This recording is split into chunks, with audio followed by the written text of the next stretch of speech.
شروع کرتے ہیں اللہ کے بابرکت نام سے جو بڑا مہربان اور نہایت رحم والا ہے۔ السلام علیکم لسنرز، میں ہوں آپ لوگوں کی ہوسٹ نوشین، اور میں اپنی چینل پر اپنے سبھی سننے والوں کو ویلکم کہتی ہوں۔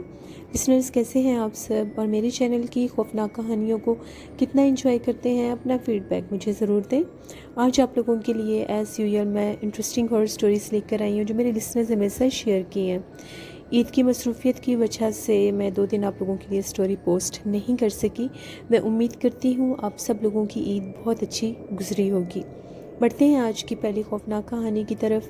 یہ خوفناک کہانی میرے ایک لسنر شیئر کر رہی ہیں، صبا عباسی۔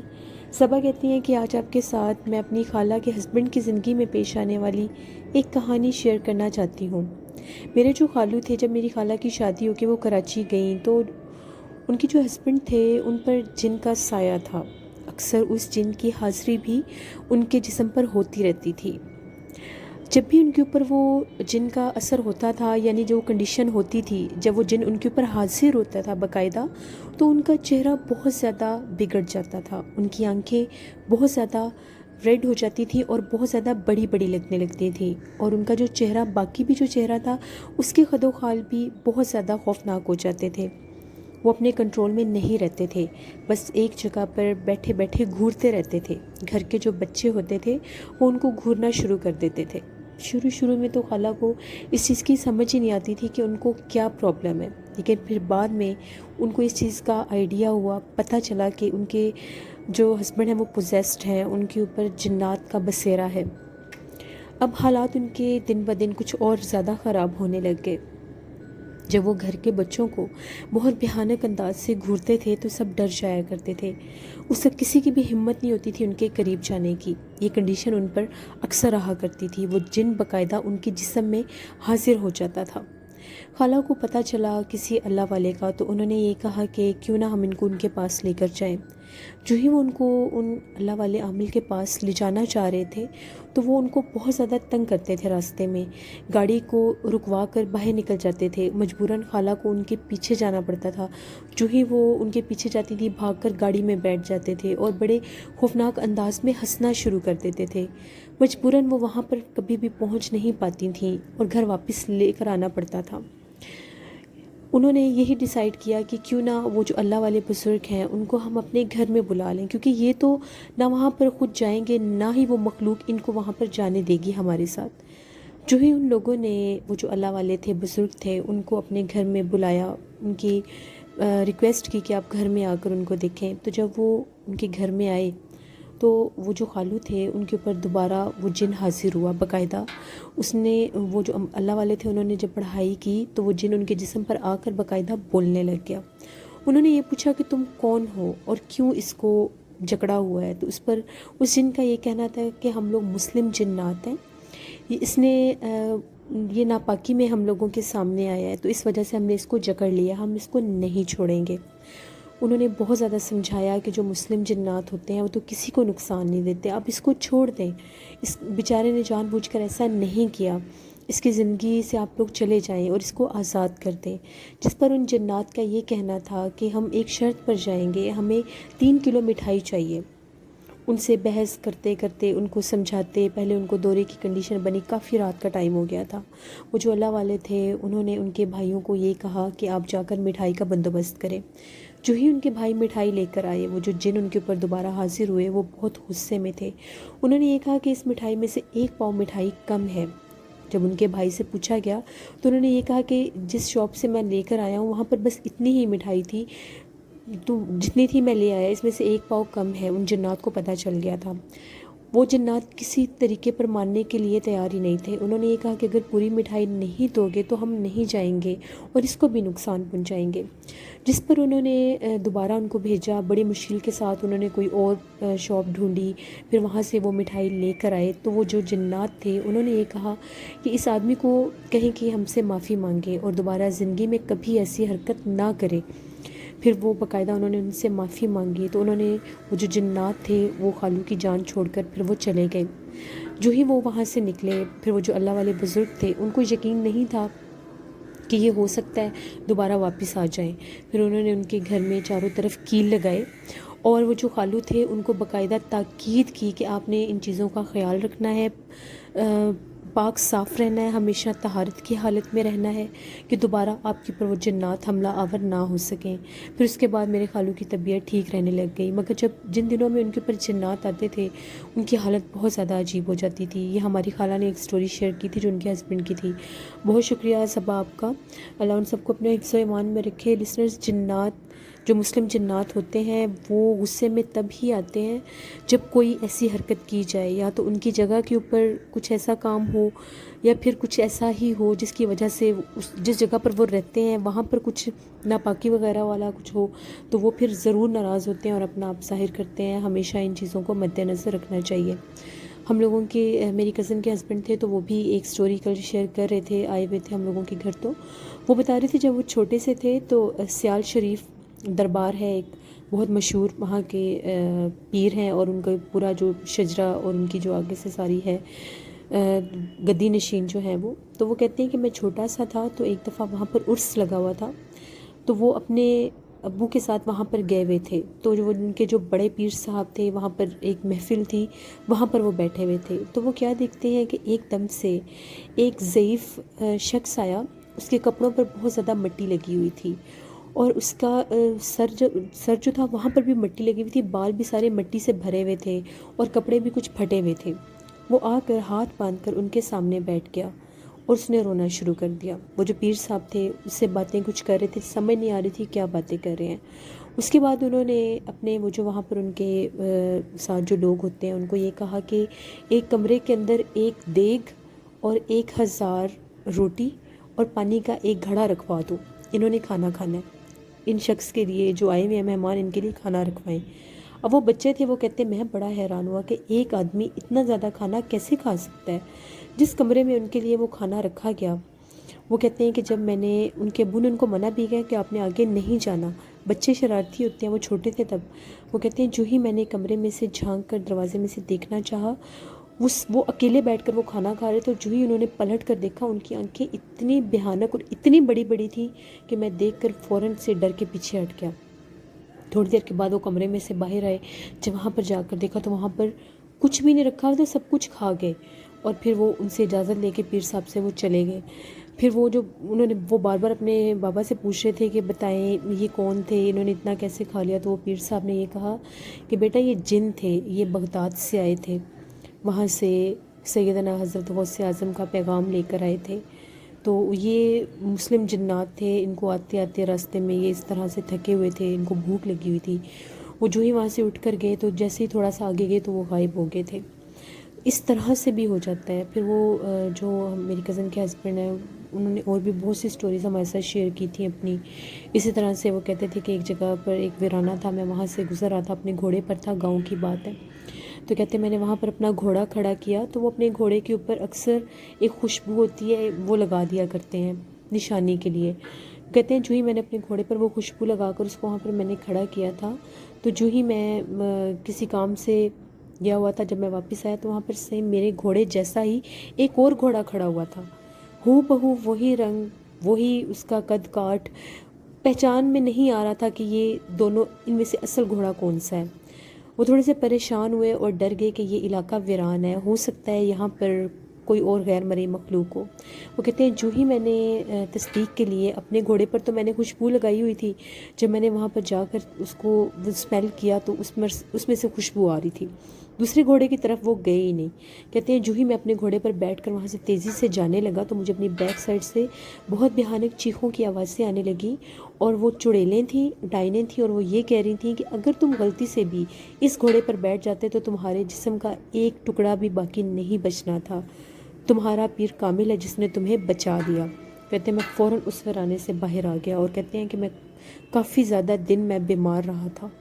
تو یہ جو جنات ہوتے ہیں، چاہے یہ مسلم ہوں، چاہے ان کی کوئی بھی فارم ہو، ان سے بہت زیادہ انسان کو ڈرنا بھی چاہیے اور ڈر لگتا بھی ہے۔ بڑھتے ہیں ایک اور خوفناک کہانی کی طرف۔ یہ خوفناک کہانی عباس شیئر کر رہے ہیں۔ عباس کہتے ہیں کہ میں آپ کے ساتھ محمد علی کی زندگی میں پیش آنے والی ایک کہانی شیئر کرنا چاہتا ہوں۔ ہم لوگوں کا گاؤں گجر خان میں ہے۔ گجر خان کے ایک گاؤں کی ایسی کہانی شیئر کرنا چاہتا ہوں جو آج سے تقریباً 40-50 سال پہلے کی ہے اور ہماری امی نے ہمارے ساتھ شیئر کی ہے۔ امی بتاتی ہیں کہ ان کے گاؤں میں ایک شخص رہتا تھا جس کا نام محمد علی تھا اور وہ بہت زیادہ دلیر آدمی تھا۔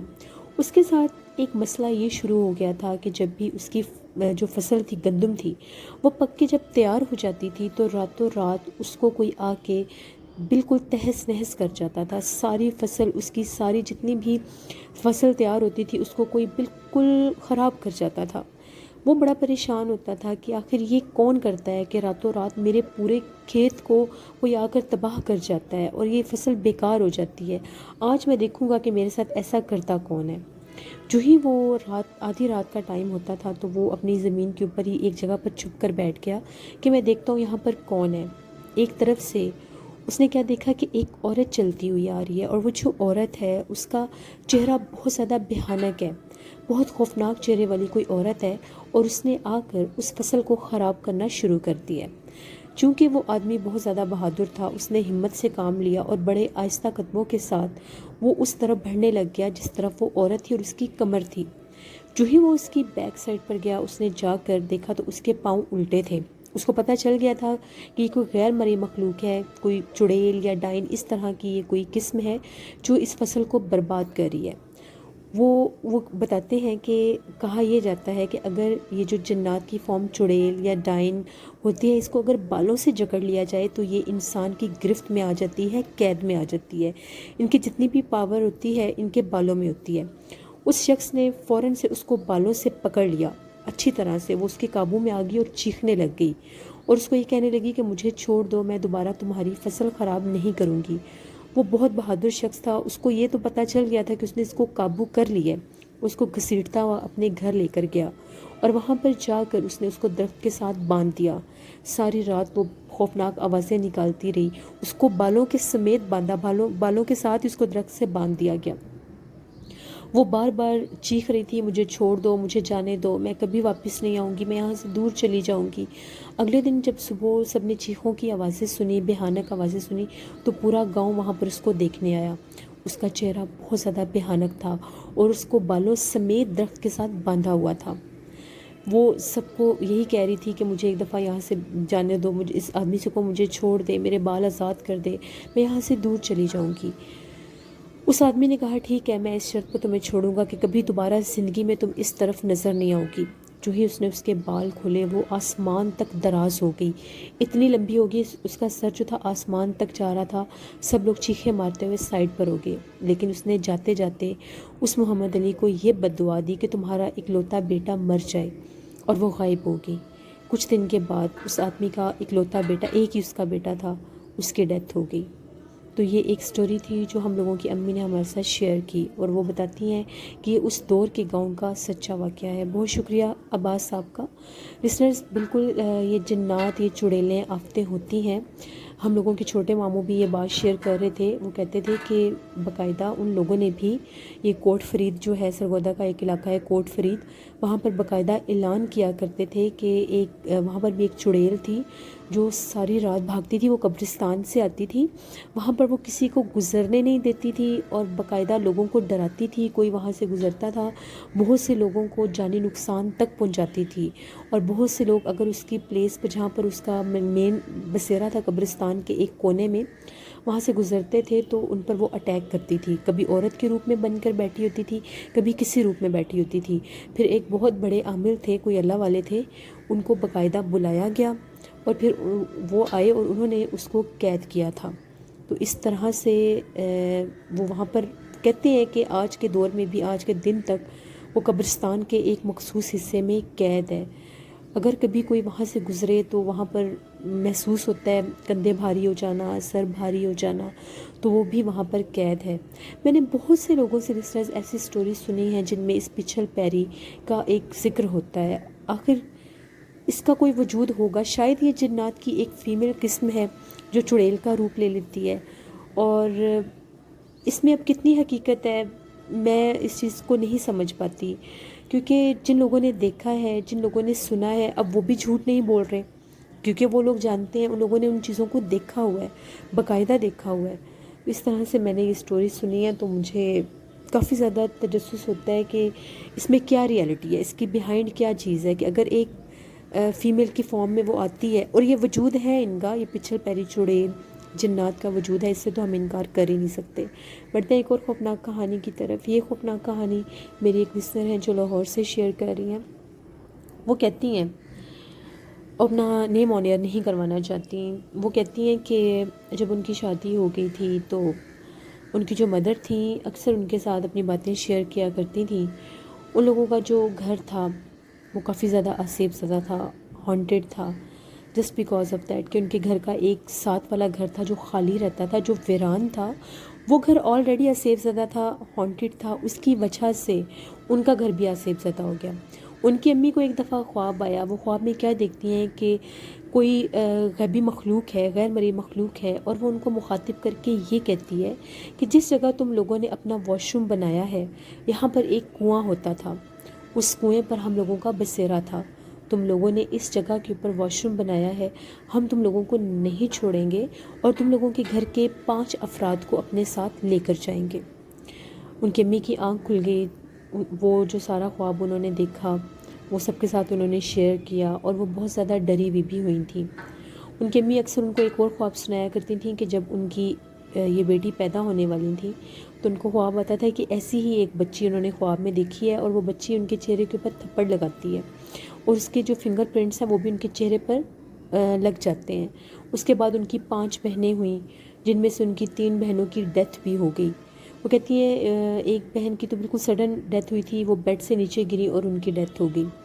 وہ خواب بھی ان کو آتا تھا بار بار۔ پھر وہ بتاتی ہیں کہ بیمار ان کی دادی اماں تھی بہت زیادہ، اور اچانک سے ان کی امی کی ڈیتھ ہو گئی، بالکل سڈن ڈیتھ ہوئی، برین ہیمریج ہوا ان کو۔ اسی طرح سے ان کی ایک چچی تھی، ان کی بھی ڈیتھ ہو گئی۔ یعنی انہوں نے 5 لوگ کہے تھے، وہ بہت زیادہ ڈرتی تھیں کہ گھر کے جو افراد تھے وہ بھی 5 تھے، دادا دادی، چچی اور یہ لوگ ملا کر۔ ابھی ان کے ابھی بچے وغیرہ نہیں ہوئے تھے، تب سے ان کو وہ خواب آتا تھا۔ پھر وقت گزرتا گیا اور ان کی فیملیز انکریز ہوئیں، پھر بھی ان کو وہ خواب آتا تھا اسٹل۔ تو وہ یہ کہتی ہیں کہ وہ بار بار ایک ہی میسج دیتے تھے، اس باتھ روم کو بند کر دو۔ جب ان کی امی کا بھی انتقال ہو گیا تو پھر لوگوں نے کہا کہ اب آپ کس کا انتظار کریں، اب اور کس کا سر لینا ہے، اس کو بند کر دیں خدا را، اس باتھ روم کو، اس کو یہاں سے ختم کر دیں۔ پھر ان لوگوں نے مکمل طور پر اس باتھ روم کو ختم کر دیا۔ لیکن وہ کہتی ہیں کہ وہ اشارہ نہ سمجھنا یا اس اشارے کو سمجھنے میں دیر کرنا اور وہ نقصان اٹھانا جو انہوں نے اٹھایا وہ کبھی بھی نہیں بھول سکتے۔ جب بھی کوئی آپ کو اس طرح کا خواب آئے، بہت شکریہ آپ کا، آپ نے یہ اسٹوری ہمارے ساتھ شیئر کی اور ایک میسج بھی دیا، کہ جب بھی کوئی اس طرح کا خواب آئے آپ کو جس میں آپ کو باقاعدہ کوئی میسج کنوے کرے کہ یہاں سے نہ گزریں، یہاں پر ہمارا بسیرا ہے یا یہاں پر ہم لوگ رہتے ہیں، اس جگہ کا خیال رکھیں، تو پلیز ان چیزوں کو سمجھنا چاہیے۔ اگر انسان پھر بھی نہ سمجھے اور ایسے نقصان اٹھا جائے تو پھر یہ میرے خیال سے غفلت کے سوا کچھ بھی نہیں ہے، بے وقوفی کے سوا کچھ بھی نہیں ہے۔ اپنی زندگی کا خود خیال رکھا کریں اور باقاعدہ اللہ سے یہ دعا کیا کریں کہ یا اللہ ہمیں ایسے غیبی مخلوق کے ایسے حملوں سے محفوظ رکھ۔ بڑھتے ہیں ایک اور خوفناک کہانی کی طرف۔ یہ خوفناک کہانی میرے ریگولر اسٹوری سینڈر وقاص احمد شیئر کر رہے ہیں مانچسٹر سے۔ وقاص کہتے ہیں کہ آج آپ کے ساتھ کشمیر کے ایک گاؤں کی اسٹوری شیئر کرنا چاہتا ہوں۔ وہیں کے ایک پرسن نے ہمارے ساتھ شیئر کی تھی، وہ جہاں پر کام کرتے تھے۔ وہ بتاتے ہیں کہ ہم لوگوں کو ایک کال آیا جس میں بتایا یہ گیا کہ فلاں فلاں جگہ پر ایک ایکسیڈنٹ ہوا ہے جہاں پر وہ کام کرتے تھے، تو آپ لوگ فوراً مدد کے لیے آ جائیں۔ اب جہاں پر وہ کام کرتے تھے پھر ان کو یہ کہا گیا کہ آپ فوراً سے چلے جائیں، فلاں فلاں جگہ پر ایکسیڈنٹ ہوا ہے، تو وہاں پر لوگوں کو مدد چاہیے۔ جن کا ایکسیڈنٹ ہوا تھا وہ بھی ان کے ریلیٹیو سے تھے۔ وہ فوراً سے انہوں نے اپنی کار لی اور اس جگہ پر چلے گئے۔ تقریباً 35-40 منٹ لگے وہاں پر پہنچتے۔ جب وہاں پر پہنچے تو وہ ایک بالکل سنسان اور ویران سا علاقہ تھا۔ پہاڑ کی چوٹی پر کچھ گھر تھے، وہاں کے کچھ لوگ وہاں پر جمع ہوئے تھے۔ وہ ایک روڈ ایکسیڈنٹ ہوا تھا، گاڑی بھی خون سے بھری ہوئی تھی اور بڑی مشکل کے ساتھ وہاں سے ڈیڈ باڈیز کو نکالا گیا۔ ایمبولینس بھی آ گئی. لوگوں نے کہا کہ ریسکیو ٹیمز کو بھی بلایا گیا تھا مگر ابھی تک کوئی پہنچا نہیں. اپنی مدد آپ کے تحت لوگوں نے مل کر وہاں سے ان ڈیڈ باڈیز کو نکالا. اب وہاں پر کچھ سامان وغیرہ بھی سرچ کیا جا رہا تھا کہ کسی کا کوئی سامان وغیرہ رہ جائے تو وہ بھی ورثہ کے حوالے کر دیا جائے. اب وہ جو ڈیڈ باڈیز تھیں وہ تو ایمبولینس میں رکھوا کر ان لوگوں نے بھیج دیں. اب باقی کا جو ان کا سارا سامان اور وہ جو مین ایکسیڈنٹ پوائنٹ تھا اسٹل وہ چیزیں ابھی وہیں پر تھیں. اب وہ جو جن کو کال آئی تھی وہ ہیلپ کے لیے گئے ہوئے تھے جنہوں نے یہ کہانی شیئر کی، وہ کہتے ہیں کہ وہاں پر اس ٹائم میں اکیلا تھا. وہ لوگ بھی وہاں سے چلے گئے تھے جن کے آس پاس میں گھر تھے. ایک دم سے مجھے محسوس ہونے لگ گیا کہ جیسے پائلوں کی چھن چھن کی آواز آ رہی ہے. میں نے 2 سے 3 دفعہ ادھر ادھر دیکھا کہ یہ پائل چھنکنے کی آواز کہاں سے آ رہی ہے. نظر کوئی نہیں آتا تھا لیکن چھن چھن سنائی دے رہی تھی. اب شام ہونے والی تھی، ادھر وہ ڈیڈ باڈیز بھی دیکھی ہوئی تھیں، ایکسیڈنٹ پوائنٹ بھی تھا، وہ خوف الگ تھا اور وہ جو پائل چھنکنے کی آواز تھی وہ الگ تنگ کر رہی تھی. وہ کہتے ہیں میں بہت زیادہ ڈر گیا کہ اب میں کیا کروں، میں یہاں پر اکیلا ہوں، میں کسی کو مدد کے لیے بھی نہیں بلا سکتا. ایک دم سے ان کو ایک عورت کی آواز آئی، میری مدد کرو. جو ہی انہوں نے پلٹ کر دیکھا، ریڈ ڈریس میں ایک عورت کھڑی تھی اور اس کے پاؤں میں پائل تھی. وہ تھوڑی سی پہاڑ کی اونچائی پر تھی اور ان کو اپنی مدد کے لیے پکار رہی تھی. انہیں یہ لگا کہ شاید ان کے ساتھ بھی کوئی مسئلہ بنا ہو تو کیوں نہ میں ان کی مدد کر دوں. جو ہی وہ اس کے قریب جانے لگے ایک دم سے ان کی نظر اس کے چہرے پر پڑی. شام ہونے کی وجہ سے چہرہ اتنا دور سے نظر نہیں آ رہا تھا، ویسے بھی اس کے چہرے پر دوپٹہ تھا. جب وہ اس کے قریب جانے لگے تو چہرہ دیکھا، اس کا چہرہ بہت زیادہ خوفناک تھا. پاؤں بھی ٹیڑھے تھے اور بار بار وہ اپنی جو ایڑیاں تھیں اس کے اوپر پٹک رہی تھی پہاڑ کے اوپر کہ پائل کی آواز بار بار آتی رہے. جب انہوں نے دیکھا کہ یہ تو بہت بھیانک چہرے والی کوئی غیر مرئی مخلوق ہے، وہ وہیں سے واپس بھاگے گاڑی میں اور اپنے گھر جا کر سانس لیا اور سب کو یہ بات بتائی اور ان لوگوں کو بھی بتائی جہاں پر وہ کام کرتے تھے، جن لوگوں نے ان کو بھیجا تھا ہیلپ کے لیے. پھر ان لوگوں نے اپنی ٹیمز بھیجی، اپنے لوگ بھیجے، وہ جو باقی وہاں کا سارا کام وغیرہ کلیئر کروانا تھا پولیس کے ذریعے وہ سارا کلیئر کروایا. اور وہ کہتے ہیں کہ وہ دوبارہ اس طرف کبھی گئے ہی نہیں. ہو سکتا ہے وہ جو وہاں پر ایکسیڈنٹ ہوا تھا اسی غیر مرئی مخلوق کی وجہ سے ہوا ہو جس نے اپنا آپ بعد میں بھی ظاہر کیا. اب وہ اس جگہ پر دوبارہ آئی ہو کہ جہاں پر جو رہ گیا میں اس کو بھی نقصان پہنچاؤں. کافی عرصہ وہ بیمار بھی رہے لیکن دوبارہ کبھی اس جگہ پر نہیں گئے. اسی طرح سے وقاص کہتے ہیں کہ ایک اور سٹوری میں آپ کے ساتھ شیئر کرتا ہوں. یہ بھی ایک گاؤں کی ہی سٹوری ہے جس فیملی کی ہے. وہ ایک بالکل متوسط گھرانہ تھا، نارمل سا گھرانہ تھا. ان کے گاؤں میں ایک سیاسی جلسہ تھا تو وہاں پر بہت زیادہ مہمان آئے برادری کے لوگوں نے. اب یہ ڈیسائیڈ کیا کہ ہر گھر میں کچھ مہمان ڈیوائیڈ کر دیے جائیں گے اور جو مین وہ لوگ ہیں وہ جو گاؤں کے بڑے تھے ان کے گھروں میں ہی تھے. اب کھانے پکانے کا انتظام ہونے لگا تو جن کے گھر میں یہ واقعہ ہوا ان کی امی نے اپنے بیٹے سے یہ کہا کہ جو ہم لوگوں کا پلاٹ ہے وہاں سے جا کے کچھ سبزیاں توڑ لاؤ، کچھ تازہ سبزیاں چاہیے کھانا بنانے کے لیے. مغرب کا ٹائم ہونے والا تھا. ان کا بیٹا گیا اور اس نے جا کر وہاں پر سبزی وغیرہ توڑنی شروع کر دی. جو ہی سبزی توڑ کر اس پلاٹ میں سے باہر نکلا، وہ جو پلاٹ تھا ان کے گھر سے 15 منٹ دور تھا، تھوڑا سا ویرانے میں تھا. ابھی وہ وہاں سے نکلنے ہی لگا تو کیا دیکھتا ہے کہ ایک بزرگ سا ہے کوئی پولیس کے گیٹ اپ میں، اور وہ وہاں پر آ کر چھوٹی سی ہائٹ میں، بالکل چھوٹی سی ہائٹ میں تھے ایجڈ. آ کر کہتے ہیں کہ اس جگہ پر ہم لوگوں نے ناکہ لگایا ہوا ہے، ہم ان سیاسی پارٹیز کے ساتھ آئے ہوئے ہیں، تو تم یہاں پر کیا کر رہے ہو، اس طرف میں آنا منع ہے.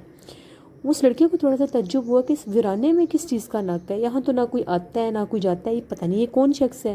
ابھی وہ یہ غور ہی کر رہا تھا تو اس کے ہاتھ میں جو سبزیاں تھیں جو اس نے لی تھیں وہ نیچے گر گئیں. جو ہی اس نے وہ سبزیاں اٹھائیں اور سبزیاں اٹھا کر اس کو یہ کہنے لگے کہ ٹھیک ہے میں یہاں سے چلا جاتا ہوں، تو جب پیچھے پلٹ کر دیکھا وہ غائب ہو گیا. وہ بہت زیادہ حیران ہوئے کہ ابھی تو یہ شخص میرے ساتھ کھڑا تھا 1 سیکنڈ پہلے، تو میرے سبزی کو اٹھاتے ہی یہ غائب کیسے ہو گیا. وہ وہاں سے فوراً بھاگے، اپنے گھر آئے اور ساری بات آ کر اپنی امی کو بتائی. ان کی امی نے یہ کہا کہ وہ جگہ بہت زیادہ ویران ہے، اس جگہ پر بہت زیادہ جنات ہیں، شکر کرو کہ تم خیریت سے واپس آ گئے ہو. میں بھی بھول گئی تھی کہ مغرب کا ٹائم ہو گیا اور میں نے تمہیں وہاں پر بھیج دیا. یہ 2 سٹوریز تھیں جو وقاص احمد نے ہمارے ساتھ شیئر کی. بہت شکریہ وقاص احمد آپ کا، آپ ریگولر سٹوریز شیئر کرتے ہیں میرے ساتھ. اسی طرح سے میری ایک اور لسنر ہیں منیشا، وہ بھی سٹوری شیئر کرتی ہیں، دہلی سے ریگولر شیئر کرتی ہیں. منیشا کہتی ہیں کہ میرے ایک کالج فرینڈ ہیں راہل، ایک ایسی سٹوری انہوں نے شیئر کی جس پر ہمیں بالکل بھی یقین نہیں آیا اور شاید انہیں خود بھی اس چیز پر یقین نہیں تھا. ہوا کچھ اس طرح سے کہ ان کی فیملی میں ایک یہ چیز تھی کہ جب بھی ان کی فیملی میں کسی کی ڈیتھ ہونے والی ہوتی تھی تو ان لوگوں کو پہلے ہی کچھ پتہ چل جاتا تھا۔ اپنے دادا ابو کے ساتھ وہ بہت زیادہ اٹیچ تھے راہل، تو ان کے دادا ابو کی ڈیتھ ہو گئی۔ حیرت انگیز بات یہ ہے کہ دادا ابو کی ڈیتھ بھی ہو گئی، 2 سال گزر بھی گئے۔ وہ کہتے ہیں اس کے بعد پھر سے دادا ابو آ گئے، وہ دادا ابو کے ساتھ انہوں نے رہنا شروع کر دیا۔ مجھے اس سٹوری کی کچھ خاص سمجھ نہیں آئی، یہ کمنٹ باکس میں منیشا نے میرے ساتھ شیئر کی ہے۔ اب وہ اس سٹوری میں مجھے یہ کنفیوژن ہو رہی ہے کہ وہ اپنی ڈیتھ کے بعد کیسے رہنے آئے، یا شاید ان کو سٹوری ٹھیک طرح سے، منیشا آپ نے مجھے یہ سٹوری ٹھیک طرح سے شیئر نہیں کی۔ مجھے یہاں سے کنفیوژن ہو رہی ہے کہ آپ نے یہ لکھا کہ کیلنڈر میں جب ان لوگوں نے ڈیٹ دیکھی تو ان کے دادا ابو کی ڈیتھ ہوئے ہوئے 2 سال گزر چکے تھے۔ پھر وہ 2 سال کے گیپ کے بعد واپس کیسے آئے؟ کیا وہ کوئی غیر مرئی مخلوق تھی جو ان کے روپ میں واپس آئی؟ کیونکہ جب انسان ایک دفعہ مر جاتا ہے وہ واپس نہیں آ سکتا، سوائے کہ وہ کسی کو خواب میں نظر آ جائے، ریالٹی میں تو نہیں آ سکتا۔ پلیز آپ یہ سٹوری اگر مجھے دوبارہ شیئر کریں گی ٹھیک طرح سے تو میں اس کو صحیح طرح سے کنوے کر سکوں گی۔ ابھی جتنی میں نے سنی ہے اس میں تو یہی لکھا ہوا سمجھ آ رہا ہے کہ 4 سال کا عرصہ تھا، جس میں سے 2 سال پہلے تو وہ ڈیتھ ہوگی ان کی، پھر وہ 2 سال کے بعد واپس شاید آئے اور دوبارہ ان کے ساتھ رہنے لگے۔ پھر راہل نے دوبارہ اپنے گھر والوں سے پوچھا کہ وہ ان کی تو ڈیتھ ہو چکی ہے، پھر وہ واپس کیسے آئے، یا کیلنڈر پر وہی ڈیٹ آ رہی تھی جب ان کی ڈیتھ ہو چکی۔ اینی ویز پلیز آپ مجھے یہ کلیئر کر کے دوبارہ سٹوری میں سے شیئر کریں، پھر میں اس کو آسانی سے کنوے کر سکوں گی۔ Thank you very much listeners, یہ تھی آج کی سٹوریز۔ آپ اپنا فیڈ بیک مجھے ضرور دیں، آپ لوگوں کو کیسی لگی آج کی سٹوریز۔ انشاءاللہ کل آپ لوگوں کے ساتھ پھر ملاقات ہوگی کسی نئی خوفناک کہانی میں۔ کبھی کبھی کسی سٹوری میں تھوڑی بہت کنفیوژن ہو جاتی ہے تو اب میں اس کو آن ایئر کرنے سے پہلے ہی کلیئر کر لیتی ہوں۔ انشاءاللہ کل پھر ملاقات ہوگی آپ لوگوں کے ساتھ۔ اپنا بہت سا خیال رکھیے گا، اپنی ہوسٹ نوشین کو دعا میں یاد رکھیے گا۔ Thank you for watching, stay blessed, اللہ نگہبان۔